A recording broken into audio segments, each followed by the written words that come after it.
Hey there friends, back in the kitchen again today with another delicious recipe. I am so excited that I get to be part of Pies of March. We're going to be making my family's favorite pie today. It's a tomato basil pie. Thank you so much Leanne from Mennonite Farmhouse and Tony from Kettle Kitchen for hosting this fantastic collaboration. Everybody has been watching all these recipes all month long.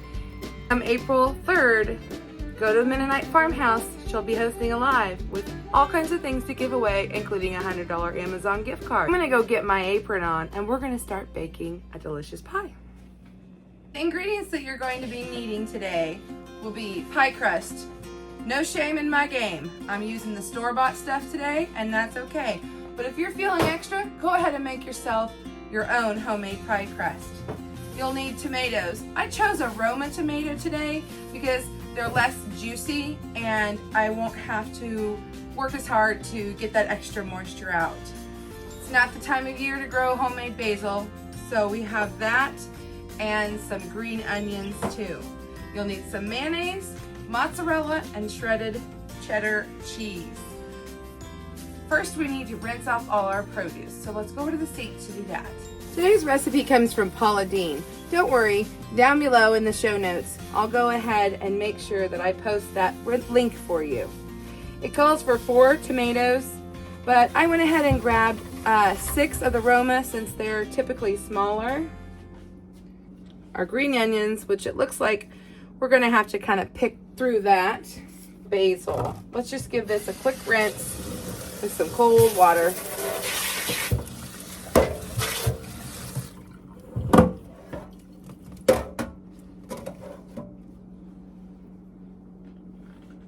While the veggies are over here kind of air drying, I'm going to go ahead and get into these. I've never used these before. Have you? Let me know.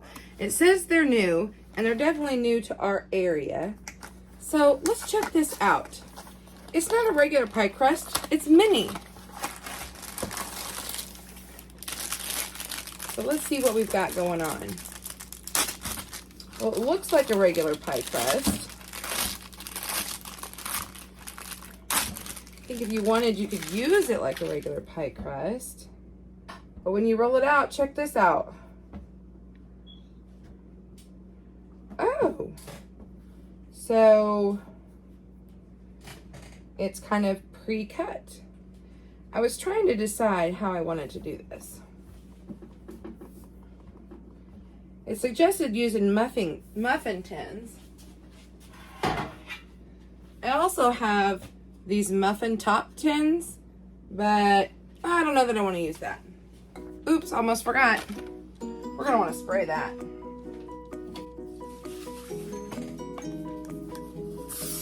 Looks like it just, yep, it easily tears apart. My daughter and I were at the store and we decided it might be fun to do individual little pies today. And I think that she is right. This will be fun. So there's all these scrap pieces, and you know, it just kills me to waste them. So I think I'm gonna go ahead and make another pie crust out of them. It's time to preheat the oven. Looks like I need to be at 425.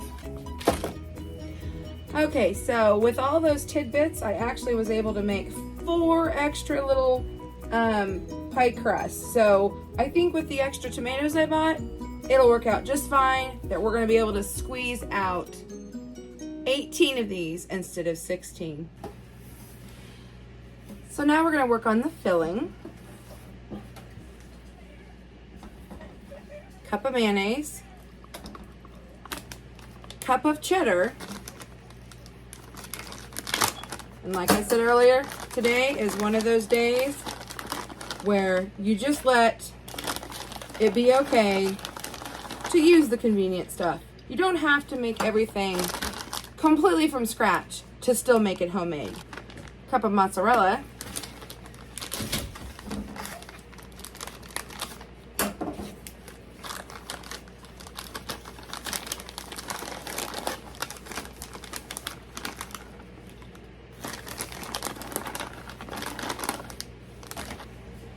And then salt and pepper to taste.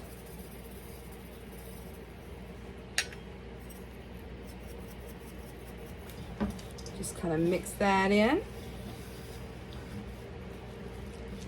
we're just going to set that aside for a minute. You can put your stuff on a paper towel, but I find that flour sack towels work really nice. And I'm going to use this slicer that you see me use so much. I'm going to make it on the largest slice possible. And I will tell you, Paula Dean says you want to blanch and peel off the skins. But my family doesn't mind it, so I'm not going to go through the trouble today. Because remember, today, it's more about convenience.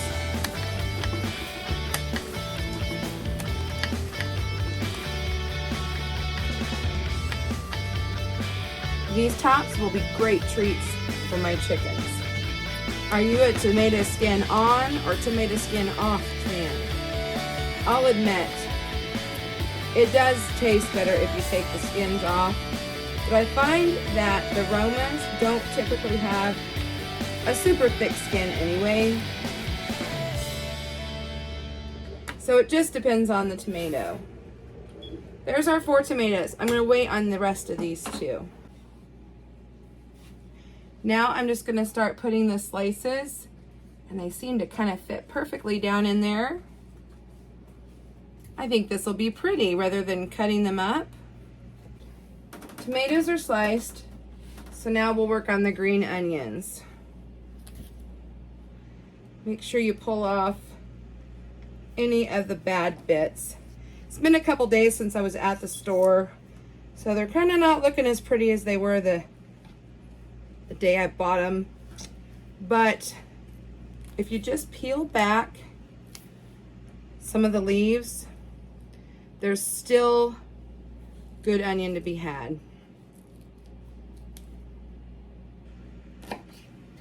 You can actually save these and re-sprout them, but seems like I never can get that done.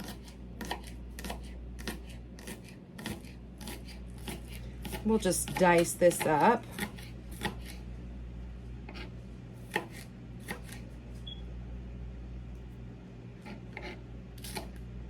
And the green part's good too.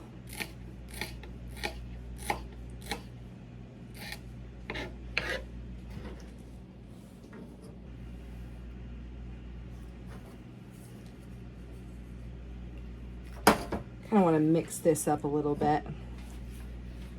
Rather than wasting another bowl, we'll just do it like that, so that the whites and the greens are kind of mixed together. So now we know 1 small bunch of onions is about a 1/2 cup. Evidently, in my excitement over making our favorite pie, I must not have pushed the record button, showing you how I layered our little mini pies. So it's kind of like a lasagna. You'll start with a tomato, and then you'll put on a few of the onions.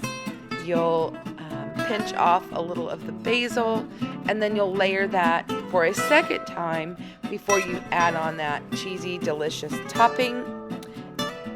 And that's all there is to it, folks. And into the oven we go for about 30 minutes.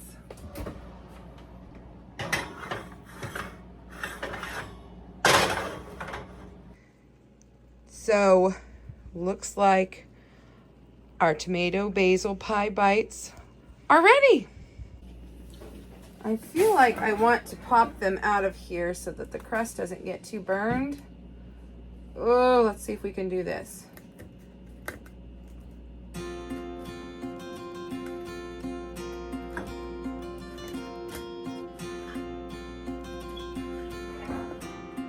Oh, definitely had to get that out of there.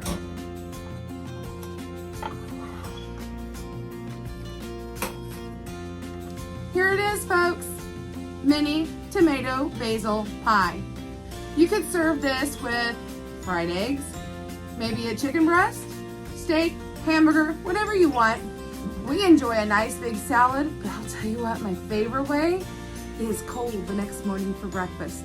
Thanks so much for being here with me today, and thanks again to my friends Tony at Kettle Kitchen and Leanne at Mennonite Farmhouse for hosting this great collaboration. Bye, friends. See you next time. Have a good one.